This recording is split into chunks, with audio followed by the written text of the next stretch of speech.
चैत्री शुद्ध एकादशी 29 मार्च रोजी असून या यात्रा कालावधीत श्री विठ्ठल रुक्मिणी मातेच्या दर्शनासाठी मोठ्या प्रमाणात भाविक येतात। यात्रेत शहरात परिसरात विविध ठिकाणी खाद्यपदार्थ विक्रीसाठी मोठ्या प्रमाणात खाद्यपदार्थांची दुकाने उभारण्यात येतात। या कालावधीत गॅसचा काळा बाजार साठेबाजी रोखण्यासाठी विशेष पथकामार्फत तपासणी करून घरगुती गॅसचा पुरवठा सुरळीत राहील याबाबतची प्राधान्याने दक्षता घ्यावी अशा सूचना प्रांताधिकारी सचिन इथापे यांनी दिल्या। चैत्री यात्रा नियोजनाबाबत प्रांत कार्यालय पंढरपूर येथे बैठक घेण्यात आली। यावेळी तहसीलदार सचिन लंगुटे, मुख्याधिकारी महेश रोकडे, तालुका आरोग्य अधिकारी डॉक्टर एकनाथ बोदले, पोलीस निरीक्षक दशरथ वाघमोडे, मंदिर समितीचे व्यवस्थापक संदेश भोसले, उपजिल्हा रुग्णालयाचे वैद्यकीय अधिकारी डॉक्टर संभाजी भोसले, राष्ट्रीय महामार्ग प्राधिकरणाचे घोडके तसेच संबंधित विभागाचे अधिकारी उपस्थित होते। यावेळी प्रांताधिकारी इथापे म्हणाले, सध्या उन्हाळा सुरू असून दिवसेंदिवस तापमानात वाढ होत आहे। यात्रेसाठी येणाऱ्या भाविकांना उष्णतेचा त्रास होऊ नये यासाठी आवश्यक उपाययोजना कराव्यात तसेच औषधोपचारासाठी आवश्यक असलेली सर्व सामग्री उपलब्ध ठेवावी।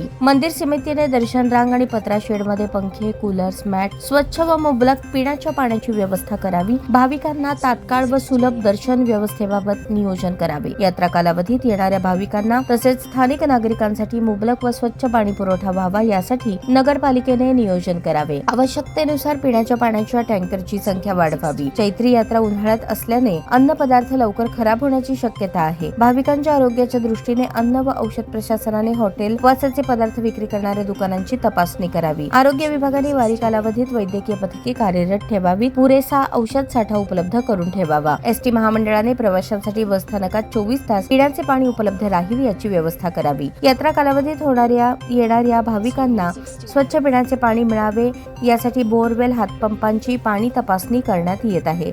जादा हंगामी स्वच्छता कर्मचाऱ्यांची नेमणूक करण्यात येणार आहे। 65 एकर मध्ये भाविकांच्या सुविधेसाठी पाणी, वीज, स्वच्छता आदी सुविधा उपलब्ध करण्यात येणार असल्याचे मुख्याधिकारी महेश रोकडे यांनी सांगितले। चैत्री यात्रा कालावधीत पत्रा शेड, दर्शन रांग, दर्शन मंडप, मंदिर परिसर येथील स्वच्छता मंदिर समितीच्या वतीने करण्यात येत आहे। यासाठी स्वयंसेवक व मंदिर समितीच्या स्वच्छता कर्मचाऱ्यांची नेमणूक करण्यात आली असून भाविकांना आवश्यक सुविधा उपलब्ध करण्यात येत असल्याचे मंदिर समितीचे व्यवस्थापक भोसले यांनी सांगितले। यावेळी प्रांताधिकारी इथापे यांनी सार्वजनिक बांधकाम, तहसील, पोलीस प्रशासन, पाटबंधारे, एसटी, पुरवठा विभाग आदी विभागांचा आढावा घेऊन संबंधितांना आवश्यक त्या सूचना दिल्या। ताज्या बातम्या पाहण्यासाठी प्राईम महाराष्ट्र न्यूज चॅनलला सबस्क्राईब करा।